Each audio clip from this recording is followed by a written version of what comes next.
after this talk to come up right after this talk to upload your presentation here.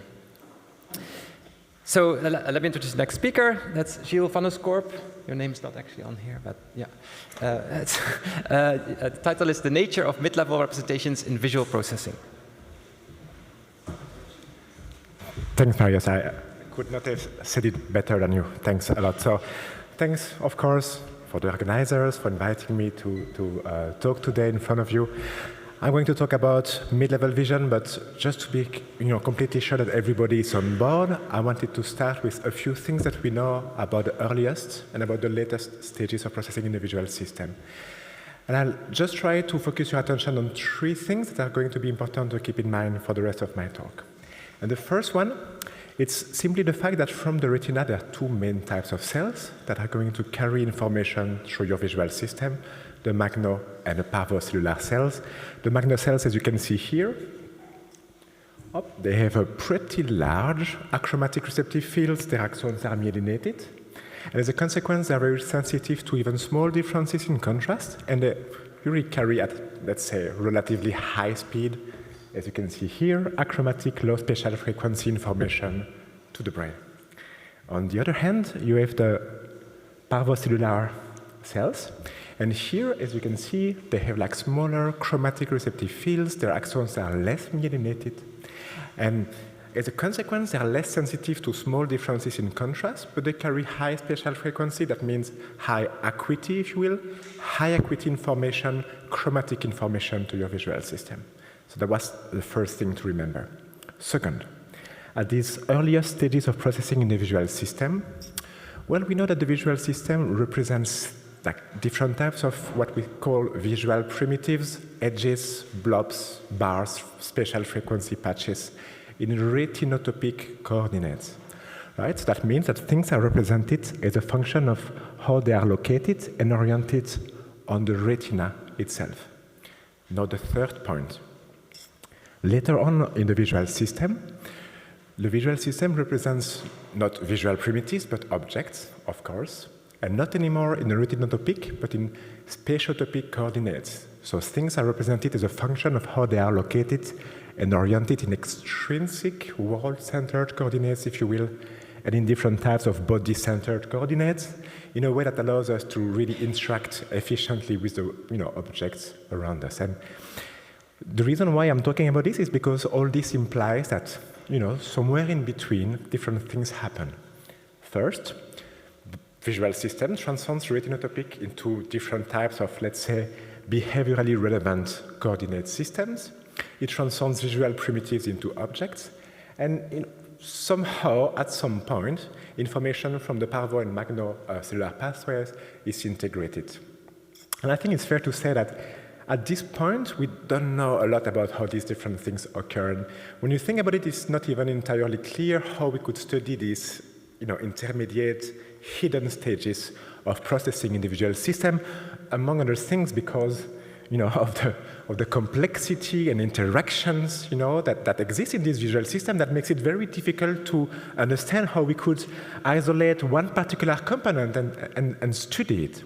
But maybe one way to go about it is to rely on the fact that, not very often, hopefully, but sometimes through brain damage, neurodevelopmental brain abnormality, well, nature does affect one precise component. So that by studying the resulting behavior, we can try to draw some inferences about the typical contribution of that component. And I think this is what I decided to share with you today. I'm going to share the study of a young woman with a very selective visual disorder that,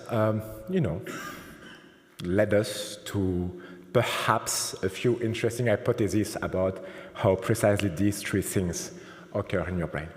And I'm going to show you like a brief introduction of that person. So this case is that of Davida. She's a young woman, all teenagers, I don't know what to say. She was 15 years old when we started working with her. She was born slightly preterm, but she really doesn't have any remarkable medical history. But she has one very specific symptom. She reports that in her daily life, she sees different types of things, like numbers, letters, road signs, alternate between a very specific series of different orientations. And here is, for instance, a video clip in which I ask her to explain to me what she sees exactly when she sees an arrow. Flipping. I'm fading in and out. But it's like parts of it. Can you try to draw what you see and try to explain us?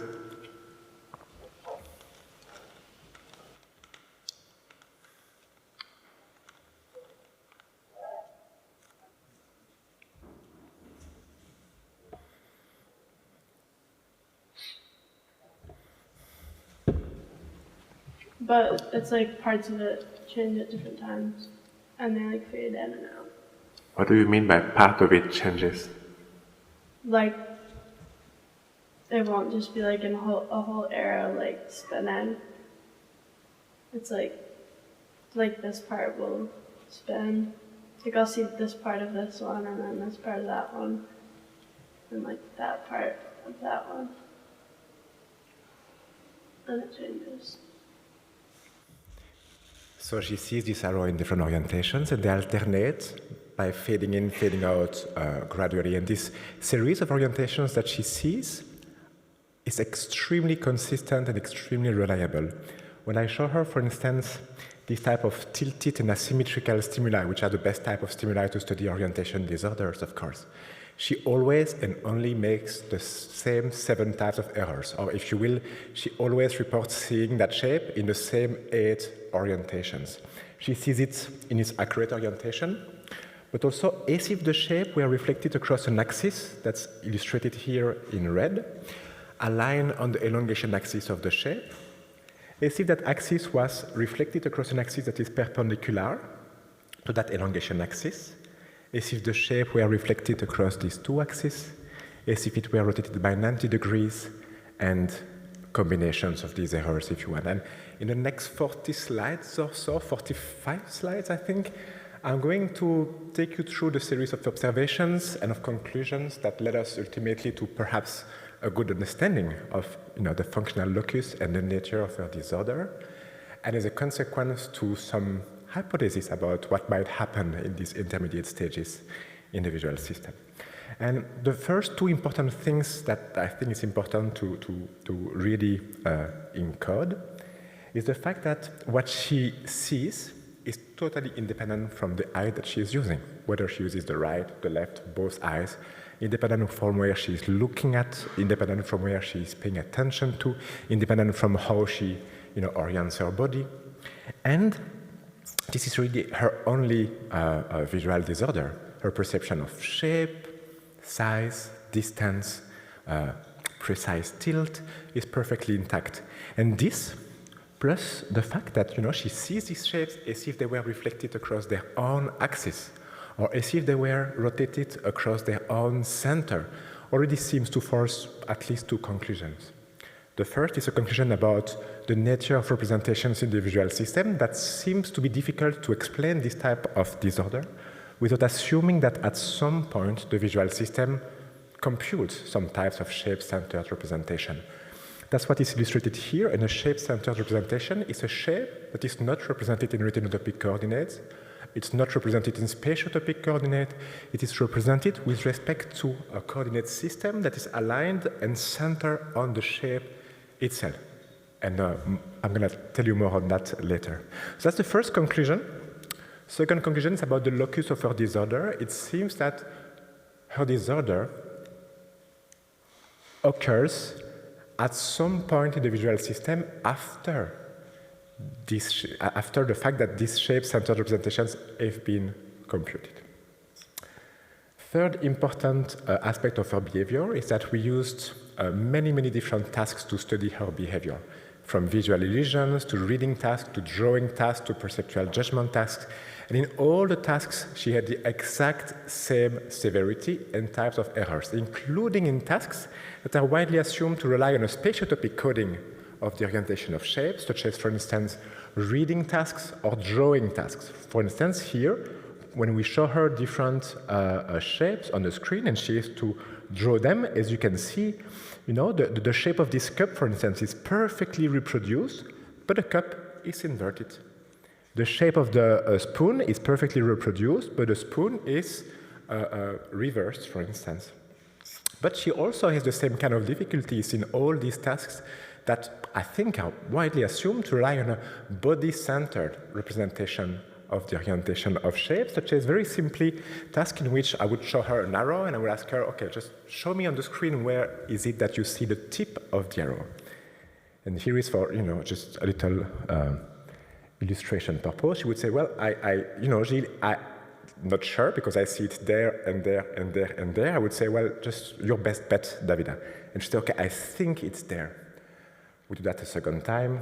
In between, she closes her eyes, of course. And here is where she would point. Well, when we do that, in a more scientific, experimentally precise design, where she has to move a little round cursor with her mouse and click on where she sees the tip. As you can see here, she typically locates the tip of the arrow where it would have been if the arrow were rotated by steps of 90 degrees, let's say. And so this, once again, suggests some conclusions about the locus of her disorder. It suggests that her disorder occurs at a stage that is preliminary to the eventual transformation of visual information into these different types of behaviorally relevant frames. I mean, to put it a little bit differently, this suggested the hypothesis that her difficulty is of mapping some type of shape-centered representation onto some type of behaviorally relevant frames of reference. And, of course, at that stage, this is like really speculative. This is our best hypothesis, our best attempt to explain her disorder. But interestingly, this type of hypothesis leads to like a whole series of pretty cool predictions, surprising predictions, and, therefore interesting predictions. And we test them all, and they all seem to verify this hypothesis. And I'm going to take you through a subset of them. One first hypothesis, very straightforward one, is that if we are right, then when we show her some faces like this, that she could see as if they were inverted or reversed, well, she could nevertheless still show the typical advantage for retinotopically upright versus retinotopically upside down, inverted faces in recognition tasks. So to test this hypothesis, what we did was incredibly simple, of course. We showed her many faces, upright and inverted, and we asked her, okay, is it an upright or an inverted face? And she would say, well, not easy to say, but if really you want me to give you an answer, I'm going to say inverted, and I'm going to say upright. And as you can see, she had 12% of correct responses in the end. But in recognition task, when we show her upright and inverted faces and then ask her to recognize them among two very similar faces, she has indeed the typical advantage for retinotopically upright versus retinotopically inverted faces, in line with our prediction. A second very straightforward prediction is that if her disorder is of mapping some type of shape-centered representation onto some higher frames, then when she sees two objects, right, she could see them as the results of different types of transformation, and there could be some competition between the shapes that occupy the same area of space after being mistransformed. Does that make sense? Yeah? So, and that's exactly what happened. So here it's important to note that these two shapes are not connected. So the rectangle and the arrows are two different shapes. And indeed, when we ask her to look at them and then draw what she saw, as you can see here, for instance, the arrow is up, the arrow is like inverted, and the rectangle rotated by 90 degrees, and this type of behavior was the same in many, many different tasks.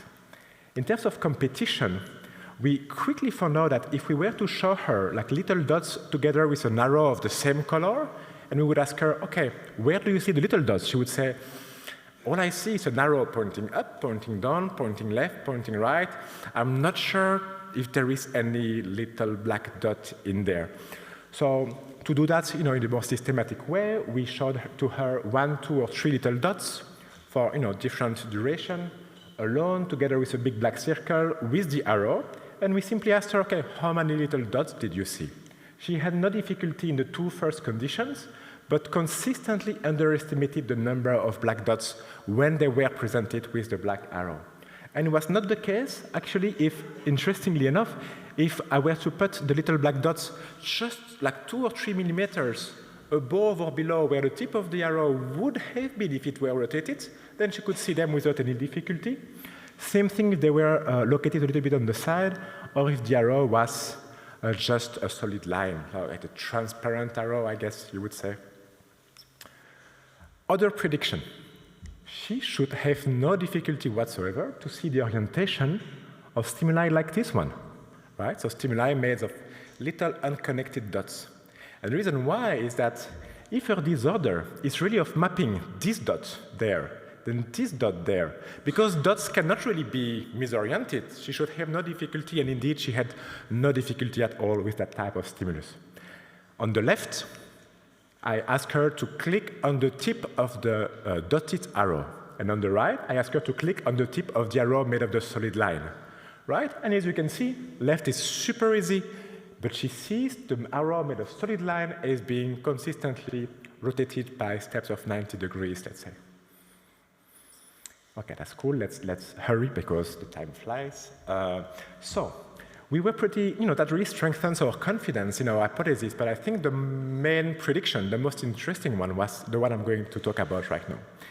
The most interesting prediction is that if our hypothesis is true, we should be able to account for the exact nature of the errors, of the orientations that she sees, as a consequence of one or several of the mapping parameters that are necessary to map one coordinate system onto another one. And there you have like just the rules of Cartesian geometry. Tells us that to map one coordinate system onto another one, it's not that difficult. You have to compute 4 different parameters. You have to compute the axis correspondence. Which of these 2 axes do I need to put in relation with which of these 2 axes? The polarity correspondence, the tilt direction, and tilt magnitude.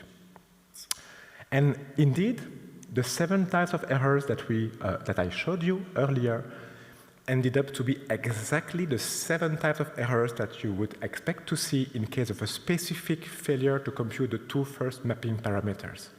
If you do not know how the 2 axes correspond, if you do not know how the polarities of these 2 axes correspond, but process everything else correctly, you would have these exact 7 types of errors.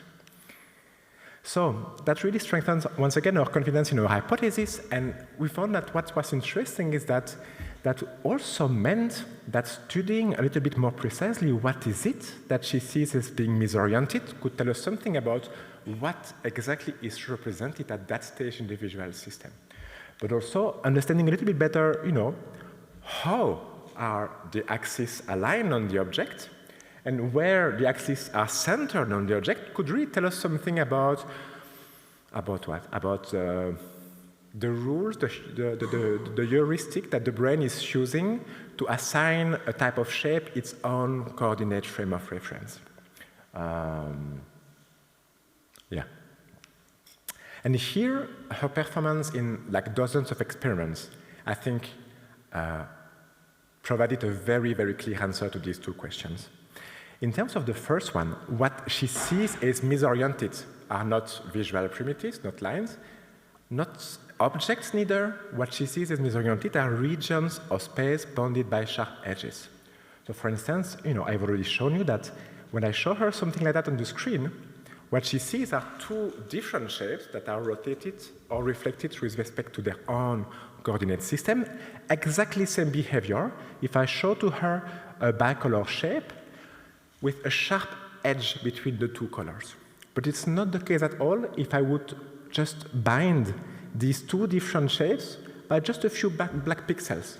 3 pixels, and she would say, oh, but now I see it moving as a whole. Same thing if the transition between the 2 colors was not anymore a sharp edge, but a gradual progressive transition. With respect to the second question, of course, there are many different types of shapes in the world. We didn't test them all. We only tested 2 different types of shapes, and once again, got a very clear answer to the question we were asking. For elongated asymmetrical shapes, all the orientations that she sees are rotations or reflections of this shape with respect to an axis that is precisely aligned on the longest straight line that you can draw within the shape, or an axis perpendicular to it and crossing the first one exactly at the level of its geometrical center. For symmetrical shapes, here it was a little bit different. All the errors, all the orientations that she saw could be explained as rotations or reflection across an axis of symmetry and an axis perpendicular to it, crossing the axis of symmetry exactly at the level of the shape's centroid. So the shape centroid is like the average coordinates of all the points that constitute the shape. So, like slowly we got to learn or to generate new hypotheses about the nature of representations in mid-level vision. Here, it seems that what the brain is doing, what the visualist system is doing, is parsing the visual field, segmenting it in terms of these bounded regions of approximately homogeneous properties, representing them in their own coordinate system before mapping them onto behaviorally relevant frames. But of course, this cannot possibly be telling the whole story, right? Because once again, importantly, by the way, we decided to label that level of representation. We decided to refer to this level of representations as the intermediate shape-centered representation, or the ISCRs. But she really reports difficulties only for things that look the same, right? Numbers, high spatial frequency, depiction of a phase. So basically things that appears to be of high to medium contrast, high spatial frequency, and most of the experiments I showed you so far, we showed the stimuli for a pretty long duration, at least 500 milliseconds, say. And so we wondered if maybe it could be that the disorder is specific to the perception of shapes that are computed from information that is originally derived from the parvocellular pathway only. To test this, we simply tested the effect of contrast, spatial frequency, and exposure duration on her performance. And indeed, we did many different experiments. Here is one example. I show her different arrows of increasingly low contrast, and she has to tell me if they are pointing up, down, left, or right. And as you can see here, she was at 0% of correct responses at the highest level of contrast, and it progressively became easier. In a follow-up experiment, we even got to lower contrast up to 1.01. Actually, the arrows are depicted on the screen. If you don't see them, you're just like me. The contrast is too small to be able to see these arrows. 1.01 is a RGB of 254 on a background with an RGB of 255. I don't know how she could tell me, but she could tell me, yeah, there, I see it well, it doesn't change, it's pointing to the left. Same thing when we decrease the spatial frequency, or to be more precise, when we remove the high spatial frequency content of the image, it also helped her a lot. And there also, she told me, Gilles, that's fine, it's blurry enough, I see it well. Exposure duration, same thing. So here, for different levels of contrast, you have a performance in a task. I call it normal static. That means the shape is there until she gives a response. And her performance if the shape is shown for only 16 milliseconds, for instance. And there too, it becomes immediately a lot easier. And from that, it seemed to suggest that her disorder is specific to the ability to map some type of shape-centered representation computed from information originally carried in the parvo pathway to some types of higher frame of reference. And one, I don't know, it's pretentious. I was going to say one cool prediction, one other prediction of this hypothesis, you decide if this is cool or not, I guess, is that we should be able to help her by giving her some very narrow band filter that would filtrate the light around 550 nanometers. Just to explain you why and to understand why, you need to know two things. First is that the wavelengths of light. So this is the spectral sensitivity of the three types of cones that we have in our retina to light with different wavelengths, or to different wavelengths of light. And 550 is the point at which the M and the L cone have the same sensitivity, well, on average. And you also need to know that the input from the L and the M cone contribute differently to the parvo and the magnocellular pathways, right? In the magno pathway, we take the input wherever it comes from, add it, and then discharge. So L plus M. Well, in the parvo stream, it's chromatic pathway because it subtracts input from the M and the L cone. In other words, light at 550 nanometer is expected to maximize L plus M and like somewhat minimize L minus M and vice versa, right? And indeed, as soon as she put these lenses in front of her eyes, she became immediately perfect in all the tasks that I've shown you so far. She had no difficulty whatsoever anymore. I'm going to show you one experimental results among many others. In this task, we were pretty nasty. We asked her to read letters, but only P, B, D, and Qs.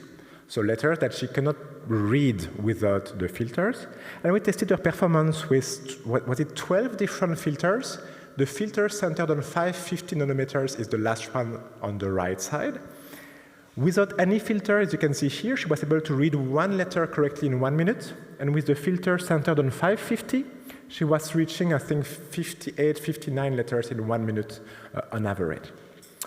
This could partly be explained by contrast, right? Because this filter, only 4% of light pass through the filter, but this cannot be the only explanation because other filters also had the same impact on contrast reduction. So we believe it's really specific to the ability of that filter to maximize the activity in the Magno pathway. But once again, even then, there was still one important feature that I'm sure some or many or all of you have in mind that this hypothesis cannot possibly explain. A very curious feature, which is the fact that, when you show her a face, a shape, when you show her a shape, for a very short while, she sees it well. As soon as the duration increases, not only she starts to see it also in other orientations, but she tends to never really see the correct orientation anymore. Remember, I showed you these results before. She almost never locates the tip of the arrow where it was, like, really. And to try to understand this fact, we came up with like a new hypothesis that was inspired by 3 different fields or domains or data points in the literature.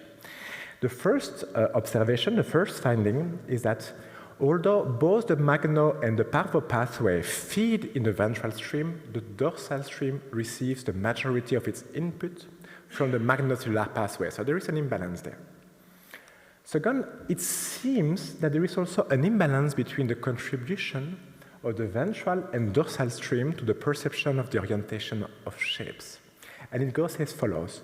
There is actually many data points that suggest that the ventral stream might be necessary to compute tilt information. Just to give you one example, in like typical monkey studies, right? They have monkeys, here 5 monkeys, who have had bilateral IT lesions, and they compare their performance to monkeys who are unoperated to the left and with striate damage.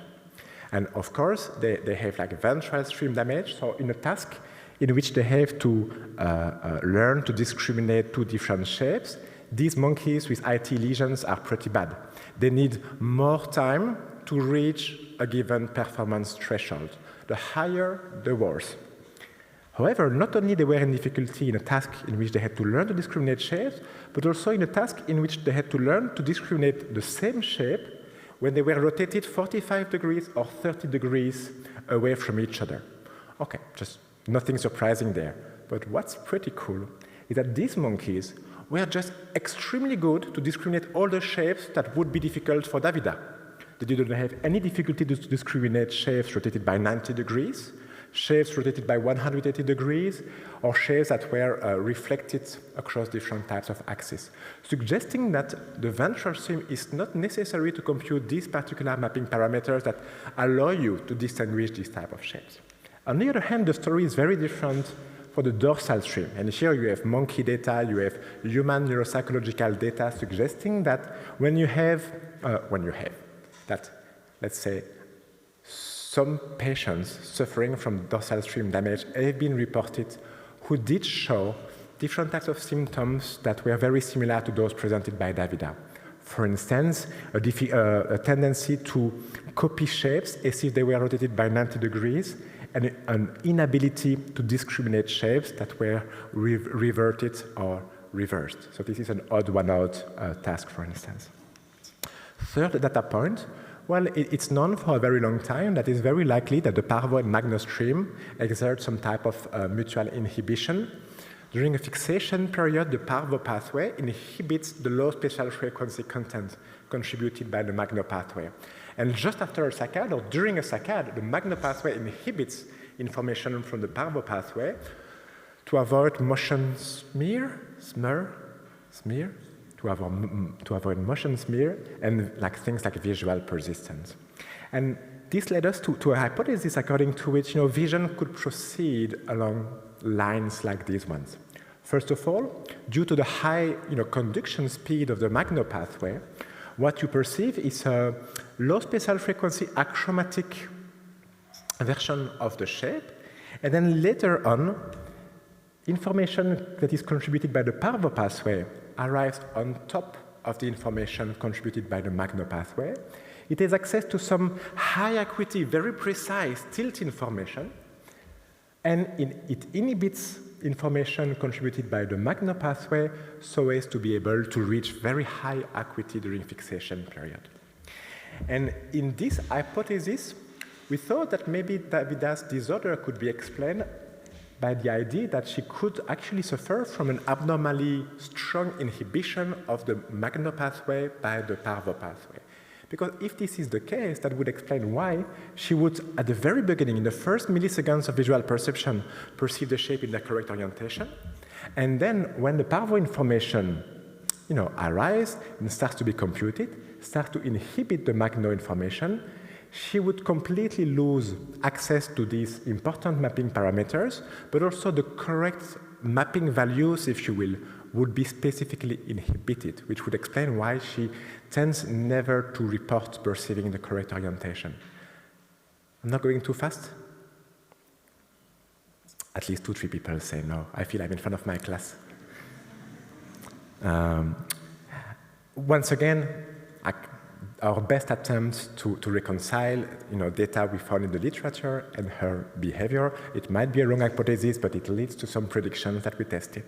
And one prediction is that she should be abnormally biased towards seeing the high spatial frequency content of an image. To test this hypothesis, we showed to her some hybrid faces like this one, composed of a low spatial frequency image of the face looking in this direction, and a high spatial frequency picture of the shape looking towards the left side of the screen. And we asked her to just look at a series of pictures like that and tell us, oh, I think she's looking left, I think she's looking right. And her answer tells us something about whether she based her response on high or low spatial frequency information. In control participants first, what we found is what you're expecting to find. That is, when they are very close from the computer screen, so at a short distance, 100% of their responses are responses that correspond to the high spatial frequency content of the picture.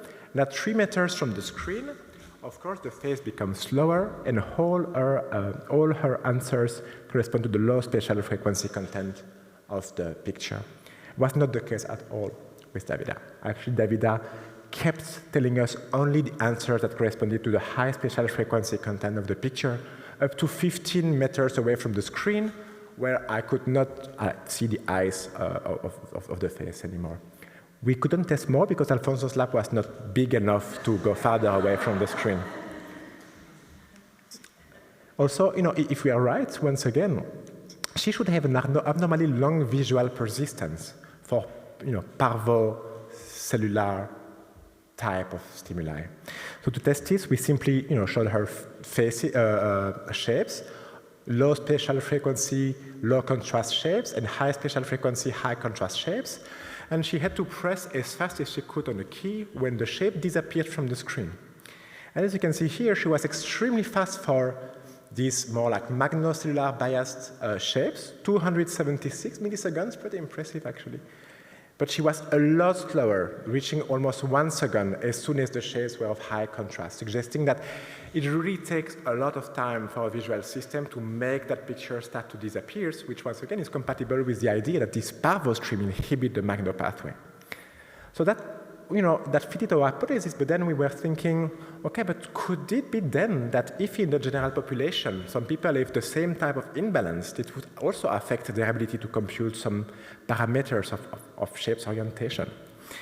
So to test this, we took 40 volunteers, tested the efficiency of their parvocellular pathway with a contrast sensitivity threshold with high spatial frequency gratings, efficiency of their Magno pathway, and their ability to discriminate shapes of different orientations. 4 different conditions, 2 corresponded, let's say, to the type of orientations that Davida would see, and 2 corresponded to, let's say, the type of orientations that Davida would never see of these shapes. Calculated an index of imbalance by subtracting the standardized score of the participants in the 2 tasks. Basically, it means that the higher the score, the more people are like Davida, the more there is an imbalance in favor of the parvocellular information. And we correlated that to their performance in the orientation task. And what you can see is actually that this index of imbalance was almost significantly correlated with all the conditions. A little bit more, though, for the types of errors that Davida does. And you have to know that these correlations here subsisted even when we regressed out for the correlation with these other types of errors. So, time to sum up. Is it? Yeah? Can you tell me how much time I still have? 5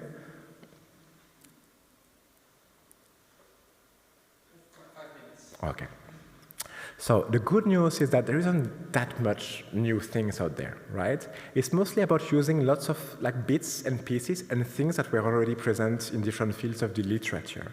We propose that the brain segments the retinal image by using edge detection mechanisms that operate on different types of visual features. We are not at all the first to say that, right? It was proposed mostly based on theoretical grounds by people like Palmer and Rock already in '94, and they proposed their principle of uniform connectedness, for instance. The idea that there is somewhere in our minds things like object or shape-centered representation is also far from new. Lots of people have been talking about it in different fields: motor control, saccade programming, attention, of course, object recognition. There is also an extensive literature on the role of the axis of elongation and the axis of symmetry on the ability to align these shape-centered coordinate system. I think the main difference here is that what Davida's case suggests is that shape-centered representation might be a mandatory step in the process of building a visual representation of the world around us. Not a tool you use in some attentional task, or not a tool you use for the purpose of object recognition. These 4 mapping parameters, like Michael McCloskey and his colleagues did a lot of work on that and spelled it out very clearly well before we started to be interested in this question. So we borrowed all these things from him. The idea that they could be, the visual system could build in parallel these Magno-based and Parvo-based intermediate shape-centered representation, I think echoes lots of ideas that are out there in the fields, and notably the fact that we do find in most of the retinotopic cortex, actually, V1, V2, V3, V4, MT, we do find some separate clusters for the perception and the computation of shapes based on more Magno-based and more Parvo-based type of visual features. The idea that there could be some inhibition, competition between information originally carried by the 2 pathways is also something that was out there. As I said already, the idea is that it contributes to different basic visual functions, but also there were at least 2 previous patients that had been reported with some visual disorders that were mediated by the type of visual features of the stimuli. For instance, the patient AH, studied by Michael McCloskey and his colleague, behaved a little bit like Davida. When stimuli became harder to see, her performance also increased. I think the main contribution of this research is really to take all these ideas and all these concepts and assign them to a very concrete level of representation in the visual system, the level of this intermediate shape-centered representation. And I wanted to finish this talk with a quick, we could think of several implications of this research, but I had a student who wanted to study possible implications to understand, persistent reading disorders, let's say. Because on that field, you have like two different lines of research. On the one side, people are talking about this magnocellular theory of dyslexia, suggesting that at least some of these people who struggle to learn to read might have some type of deficiency in the magnocellular pathway. And on the other hand, you have these people suggesting that at least some of these people have a particularly important difficulty to discriminate mirror letters. So could it be that these two things are actually related? So to do that, I mean, these are preliminary results of an ongoing study. We tested 22 dyslexic children, and we tested them first in a lexical decision task, in which they had to decide if a series of letters correspond to a word that exists or not.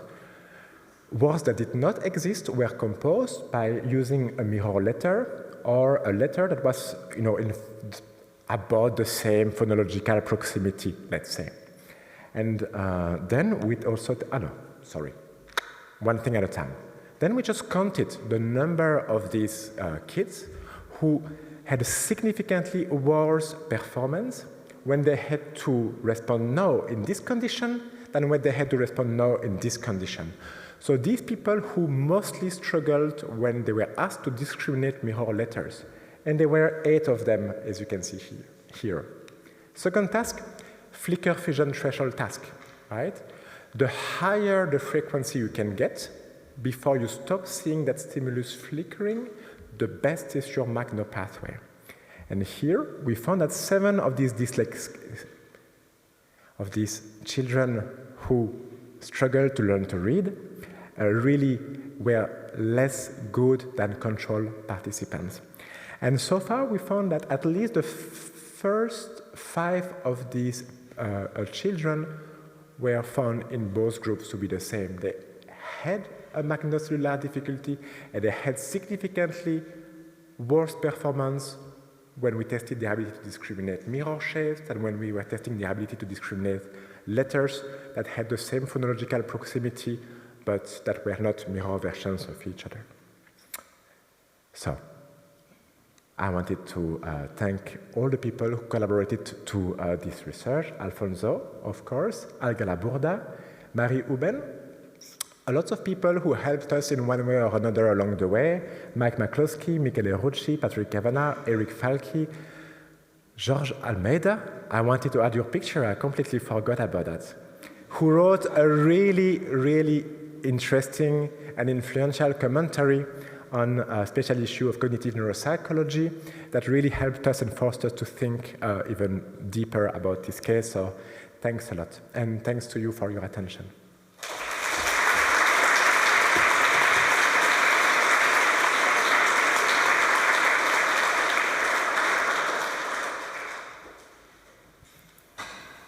Thanks for this great talk. Any questions?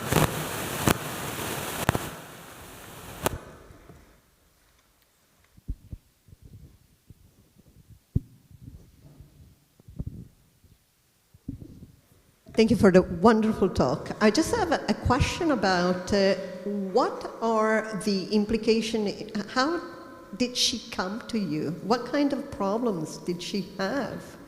Reading? Numbers? So she was bad at school?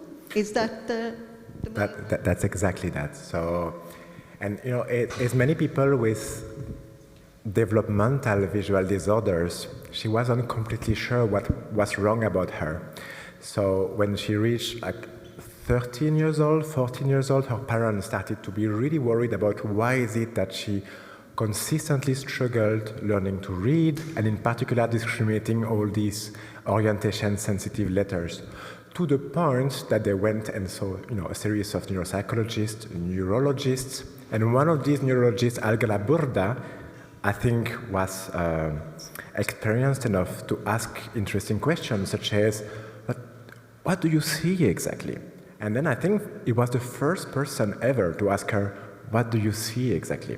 And immediately, found out that something a little bit strange was going on, and then we all collaborated to try to understand better the nature of her disorder. That's exactly that.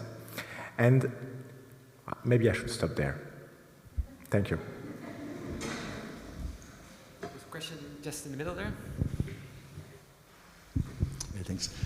Thanks, Gilles. It was a great talk, and it's a fascinating case.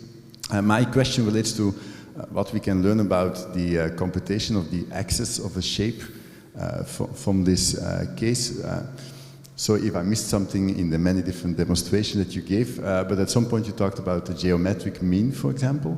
Now, with the asymmetric shapes that you often use, like the long axis and the short axis, the axis that she takes is not like the geometric axis in pixel space, because she really takes the long line and is not deviating because there's this asymmetric thing apart from it. So for that shape, it's clear that she takes the long axis in a very good way, but that's already a little bit more complicated than pixel space. And I think if you go for more complicated objects, like for example the bed that at some point you showed as an icon, yeah, it's already more complicated again to compute the main axis.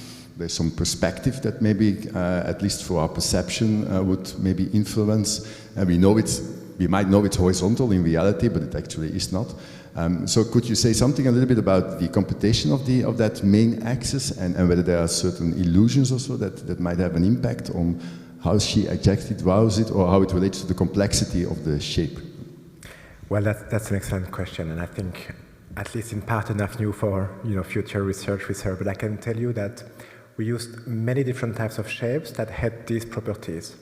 They are elongated in a way, more in one axis than another, and you can draw a straight segment within the shape. In this case, the axes were always assigned in the exact same way. Pretty surprising, right? Because you would put a first axis within the shape, okay, but then you would need to calculate the geometrical center of that axis within the shape to know where to put the secondary axis. And it was extremely systematic and extremely robust and reliable. For these symmetrical shapes, we didn't get that much data. We used semicircles and arcs, and at least for these two types of shapes, once again, the results were very predictable. There are certainly many other kinds of shapes, but we didn't go a lot farther than that for now. So you didn't use something like the bed, for example, something that suggests third dimension, for example, so that there's like a 2D shape that is different from the 3D shape axis? No, we did not. So, for different reasons. First of all, when we show to her 3D objects, she does not have any difficulty. She plays soccer, she plays softball, she has a normal life, except when she needs to read and to follow road signs, basically. What was I saying? So she doesn't have any difficulty for real 3D shapes. And I believe that this is probably due to some type of role of at least molecular disparity. She has the same advantage for real 3D shapes with only one eye and so on. When we try to mimic 3D shapes on the 2D screens, she behaves differently in some conditions, but we have not been able to pinpoint exactly what are the features that can explain this behavior. So, to be continued. Thanks for the excellent question.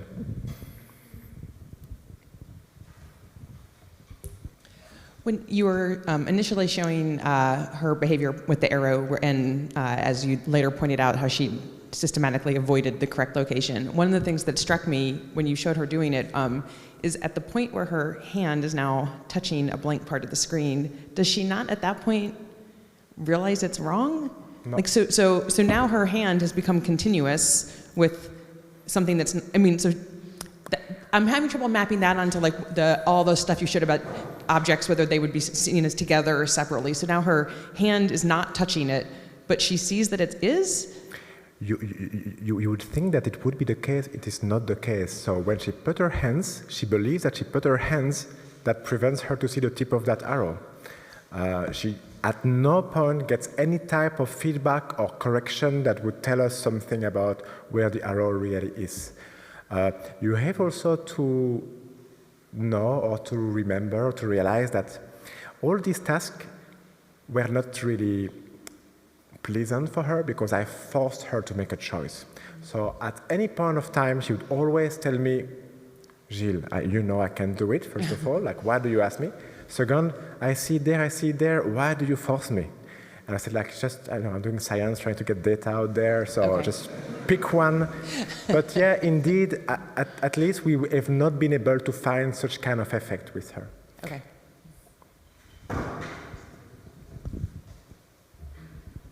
Okay, thank you very much. It was a great talk. And about the picture, you can buy me lunch and we're done with that. Two questions. One goes on what Hans was talking about, and that's the geometric center versus center of mass. Because that's an important distinction, especially when you think about different reference frames and coordinate frames. If you want a coordinate frame related with the body, then center of mass is probably more important. But it seems like her problem is not about, I mean, she points to the center of mass or to the geometrical center. That's one of the questions. Yeah, so with these elongated shapes, geometrical center of the axis of elongation. Even with shapes where the center of mass and the geometrical center were very far apart, there is no doubt about it. For symmetrical shapes, always center of mass. So always this centroid. But we tested that only in, like, say, perceptual judgments and copy tasks. The idea that she may use a different frame of reference, maybe centered on the center of mass in action task, never occurred to me. I think it's an excellent idea and something we could probably think of testing. Thanks a lot. And the other question is, so I think the filtering came after many of your papers. And it seems like you also used filters that were related to S-cones. But I don't know if you have control data on that too, whether regular participants also have issues with these kinds of tasks when you have a filter for the S-cone. Because if that's not the case, then this is probably a little bit more complex, given that with S-cones she still cannot do it. If I understood correctly. I didn't know if I was hoping for that question or not. I think there are very interesting things going on with the coniocellular pathway. So the pathway that would mostly carry some differences between the input provided by the S cones, you remember, the blue cones, and the two other ones. This pathway makes the picture a little bit more complex. Indeed, they reduce the contrast, but nevertheless, she had 0% correct responses. I have some slides to give you some more information about the impact of this conio pathway. So yeah, for those who didn't follow what I just said, the conio pathway is here at the bottom of the screen. And not only she's extremely bad with the conio pathway, like she tells me it's the worst. As soon as I give her blue filter, she's like, I have a really hard time seeing anything. But suddenly, a new type of error appears, still very systematic, very reliable, very consistent, but totally new type of error that she never has without filters or in daily life. And these errors are those ones that you can see here. So not only with the blue filters, here she has the same 7 types of errors that I showed you before, but in addition, she reflects the shape, or she sees the shape as if it were reflected across a vertical axis, like a screen-based or gravitational-based axis, I don't know, or as if it were reflected across a horizontal axis. And of course, like few little dots, because that becomes like a lot of possible combinations of all these errors. So yeah, it makes the picture a bit more complex, but I think it's something interesting that we need to think about a bit more.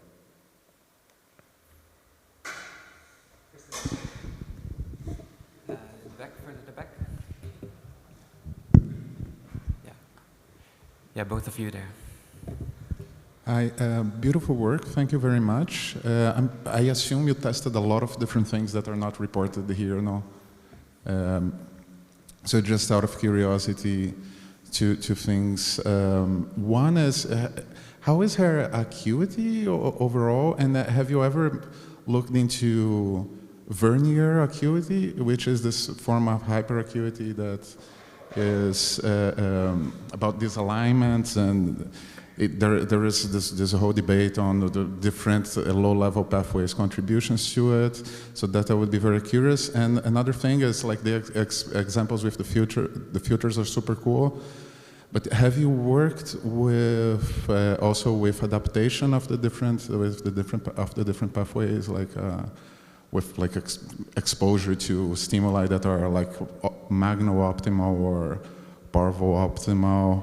And at a certain point during the talk, you make some predictions about the relationships of these low-level pathways with mid-level computations. But did you also test control participants for those stuff? I'm sorry, too many questions. No, that's let's see if I have a good memory, okay? So, did I test her acuity? I tried to, but for stimuli of high spatial frequency, high contrast, because she sees them in different orientations, it kind of messes things up, so it's really difficult to know how to approach this question. That said, I have all the reasons to believe that her acuity is at the very least a lot better than mine with my glasses. Because I can tell you that she was able to do many, many things that I had no idea were on the screen or I couldn't see myself. But But if you, for instance, if you have forced choice, no, and you have aligned or disaligned, and even if it's turned around, it's either aligned or disaligned, no? I think that's probably a very good way to go about it. So, for instance, you had these two shapes that were separated by just 1 pixel. And the question is, if she sees this gap, then she should see it rotated as a whole. Yeah. If she doesn't see it, so, I mean, we did play with that kind of stimuli, and she was remarkably good at like seeing that little 1 pixel gap. But we did not draw any kind of precise measure out of it. I don't know how many degrees of visual angle it was. I don't know anything very precise. So that's why I say I have all the reasons to believe that she is a hyper acuity or very good, excellent acuity, but I don't have very precise measure about it. We never tried to do any adaptation with her, so we did not adapt her. You know, you have this like fast flicker adaptation, you have all these different procedures. We never did anything like that yet. It would be cool to do with controls also and look into these relationships. Is there something in the literature? I think Mel and Derek Arnold a few years ago, and also other people, you know, did this adaptation to fast flickering type of stimulus for 20 seconds or so. And you really see that it changes the balance between the two systems. For instance, after adaptation to this type of stimulus that is supposed to, you know, fatigue the magno pathway, people had a better acuity. Their perception shifted a bit more towards the high spatial frequency content of hybrid stimuli. We are right now, we just finished to replicate this kind of findings to have some stimuli that can really adapt to the magno pathway. And the next step is to go and see if we can also influence shapes orientation perception in the normal population with that kind of paradigm. But we are not there yet. Oh, cool. Thanks a lot. So thanks, that was very interesting. I was wondering about, I don't know whether you have some data about that or some conceptual ideas regarding the time course. So if I understood correctly, she was reporting not one of the errors per trial, but like seeing all of the different kinds, right, flickering or fading in and out. Is it sort of locked to doing saccades or microsaccades or to some brain rhythms, or is it just all over the place? And also if you have these, the box and the arrow lying within, is it phase locked between the shapes or is it more difficult? Really interesting question. I wish I could give you an answer. So I thought about it a little bit and I asked her, okay, can you give me any type of information about how quickly things change and so on? She said, like, it's so fast, it's faster than I could press a button. So it seems to be something that's very fast. So it's not like a slow fading, it's something that she feels is very intense. And then I didn't have any good idea about, how to go about it and how to answer this type of questions. But this seems to be something that would tell us a range of interesting things about vision if we could find a way to answer that question. If you have any idea, I would be more than happy to chat with you about that. Okay, thanks. So Angelica next.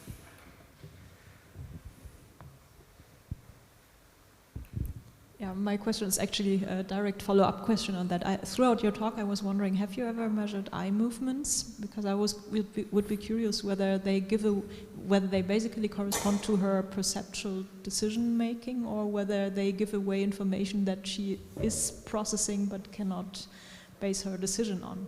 Do you have any data towards this? So we did look at eye movement, but with no clear hypothesis in mind, to be honest. So we ask her to, stand in front of a screen, measure her eye movements when she looked at this low spatial frequency, low contrast stimuli that she sees well, and she has typical eye movements. Like she look in the center of the screen, nothing to notice, extremely similar to the control participants. When she starts to see things moving, her eyes go, all around the screen, everywhere where she sees things, and yeah. So I don't know what else to.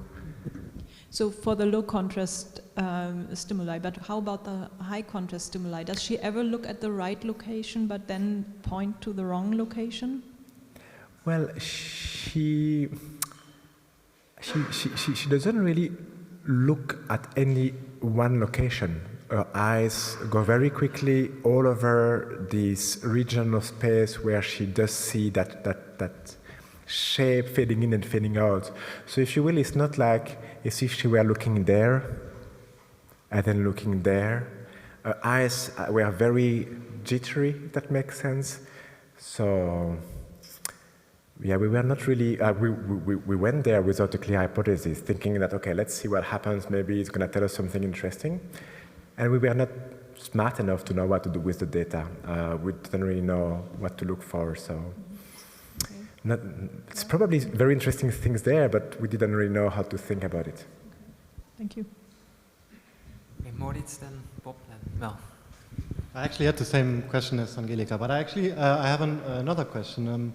So you have shown us this overview image by Velleman and van Esten about this complex visual system. Do you have any conjecture of where the intermediate shape-centered representations could be located, or does it make any sense at all to assume a clear-cut localization? Well, reviewers kind of forced us to think about it, so we did think about it a little bit, and the less bad hypothesis we could come with is the idea that this shape-centered representation could be somewhere in LO1, LO2, like in V4D in monkeys. This is an area that has several properties that makes it compatible with our hypothesis. LO1 and LO2 contains both retinotopic maps, but also some object-based representations. It does contain some clusters of neurons that are more responsive to shapes based on different types of visual features, like, for instance, high and low contrast, high and low spatial frequency, binocular disparity, shape from motion, and they seem to cluster, among friends. Like all those who, rather come from the Magna pathway cluster from it, like close to each other, and vice versa. And this is an area that seemed to be early enough to then feed to both the dorsal and the ventral stream, or at least to spatiotopic and body-centered types of coordinates. So all this, seem to be compatible. We don't have any strong, I don't have any strong feeling about it, but that's at least a possibility.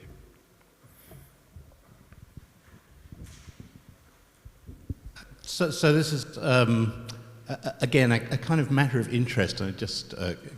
I was wondering if you had any idea about at which stage information was actually integrated into a more complex representation. So, for example, I guess if you showed her an upside-down face, she would see it at 90 degrees pretty often, and she'd also see it correctly oriented pretty often, but she would very rarely see it upside down. So if you give her a recognition test, is this a recognition test? Is this a face I've seen before? Do you get a face inversion effect, or do you get a flipped face inversion effect? So we have the typical face inversion effect for faces, but notice that the face inversion effect depends on the orientation of the face stimulus in a retinotopic map.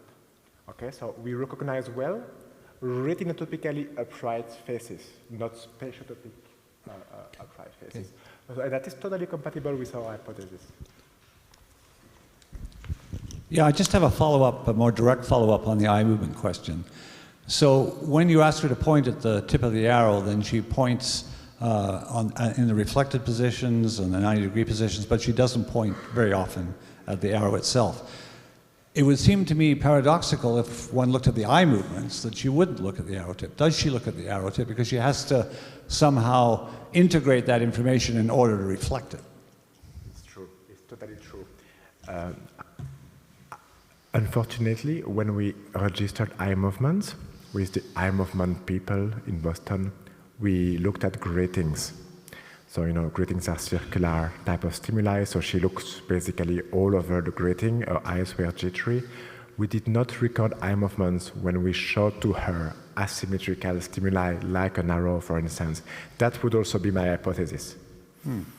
So, not so much looking at eye movements, but looking at refixations. I mean, where did she fixate? Well, so what can I tell you about that? I can tell you two things about that. First, we did not use an eye tracker to record fixation coordinates with asymmetrical stimuli. So I don't have any clear answer.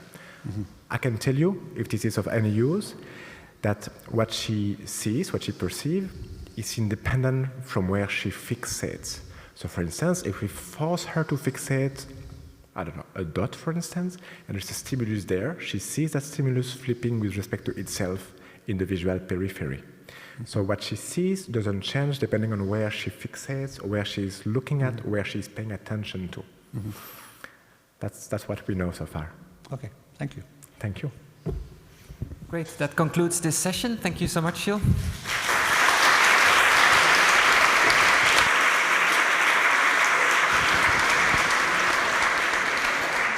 Have a nice lunch, and we'll be back at 2 o'clock.